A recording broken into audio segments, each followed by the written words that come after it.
taong walang pag-asang magbago, nasa sayo yun eh. Pwede kang magbago kung babaguhin ka ng Diyos. Kaya hihingi ka muna ng awa sa Diyos. Kasi kung ikaw lang mag-isa, hindi ka naman magbabago eh. Gis 23 ng Jeremias. O Panginoon, talastas ko na ang lakad ng tao ay hindi sa kanyang sarili, hindi para sa taong lumalakad ang magtuwid ng kanyang mga hakbang. Hindi para sa'yo magtuwid ng hakbang mo. So hindi ka pwedeng magbagong mag-isa. Eh sinong magbabago sa'yo? Basahin natin sa Kawikaan 16:9. Ang puso ng tao ay kumakatha ng kanyang lakad, ngunit ang Panginoon ang nagtutuwid ng kanyang mga hakbang. Ang Diyos lang naman ang makakapagbago sa'yo eh. Pati nga puso pwede niyang baguhin eh. Sa isang talata ng Ezekiel.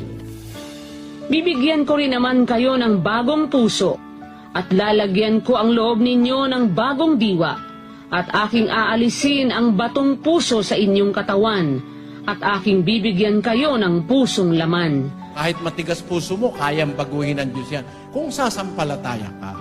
Yun lang naman ang kailangan ng Diyos eh. Hinihintay ng Diyos, kung nakahanda kang sumampalataya at sumunod, pwede ka niyang baguhin. Pero kung ikaw lang mag-isa, hindi ka makakapagbago.